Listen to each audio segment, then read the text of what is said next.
Olá, eu me chamo João Vitor Steffens, eu sou estudante do curso de Educação Especial na perspectiva da educação inclusiva, ofertado pela UDESC de Santa Catarina. Antes de começar a apresentação do meu trabalho, eu vou fazer a minha autodeclaração. Eu sou um homem branco, eu uso óculos, tenho cabelo curto, castanho. Nesse momento eu uso uma blusa de lã verde e ao meu fundo tem uma cortina cinza. Hoje eu vou apresentar um pouco sobre o papel da linguagem na construção e no desenvolvimento do ser humano, né? Especialmente na construção de vínculos, de mentes, de caminhos para a inclusão, né? Que é o tema do nosso curso. Mais do que um tema teórico, né? Esse assunto é muito especial para entendermos como que o ser humano aprende, como que ele se comunica, como que ele se conecta com os outros e com o mundo à sua volta. Então, para a gente iniciar, é importante que a gente compreenda o que é a linguagem. Então, como nos diz o slide, a linguagem é uma ferramenta cultural que transforma o pensamento e a consciência.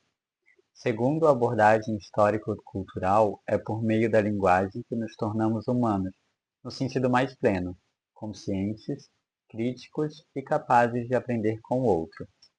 Nós pensamos com palavras. Por isso que a linguagem não é apenas uma forma de comunicação, né? Não é apenas através da fala que a gente consegue se comunicar, mas uma ponte entre o nosso pensamento e o nosso aprendizado. É através da comunicação, é através dela que a gente consegue organizar ideias, entender o outro e também, né, nos expressar. Por isso que entender o papel da linguagem é também entender o que nos torna capazes de aprender e de conviver em sociedades, e entender o mundo à nossa volta. É importante que a gente compreenda que a linguagem e o pensamento é uma forma cultural muito poderosa. Não é algo neutro.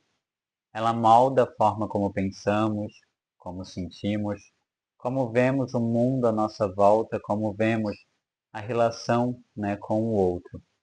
De acordo, né, com essa abordagem histórica e cultural, que é a base dessa apresentação, é a linguagem que nos permite nos tornar seres humanos no sentido mais completo, consciente, crítico e também aberto ao aprendizado, né, com o outro. Vygotsky, um dos principais pensadores dessa abordagem, afirma que tudo que é função do desenvolvimento cultural da criança aparece primeiro no nível social, para depois tornar individual. O que isso quer dizer? Quer dizer que nós aprendemos primeiro a relação com o outro, com os adultos, com os colegas, com o ambiente. É assim com a criança. Primeiro ela nota, primeiro ela aprende, né, com o adulto, com aqueles do seu convívio social. E só depois esse conhecimento se torna nosso, se torna interno. Ou seja, a interação social é o ponto de partida do desenvolvimento. A partir dessa ideia, então, a gente consegue entender o que é o chamado processo psicológico superior, como a memória voluntária, a atenção, o planejamento, o pensamento abstrato e o autocontrole. Eles não nascem prontos. Eles vão sendo desenvolvidos pouco a pouco, por meio da cultura, por meio das interações sociais que a gente tem com os outros e principalmente por meio da linguagem também. Por isso ela é tão essencial para o desenvolvimento humano. Aqui temos alguns exemplos desses processos. A memória voluntária, por exemplo, é quando conseguimos lembrar de algo de forma consciente, com intenção. A atenção dirigida é quando mantemos o foco em uma tarefa, mesmo com distrações, né, ao nosso redor. O planejamento nos ajuda a organizar ações antes de realizá-las, e o pensamento abstrato é a nossa capacidade de lidar com ideias, com símbolos, com conceitos. Tudo isso envolve a linguagem como suporte, como estrutura para que essas funções existam. Com isso, então, a gente consegue compreender, a gente consegue entender que a linguagem não serve apenas para dizer o que se pensa. Ela, na verdade, ajuda a organizar o próprio pensamento.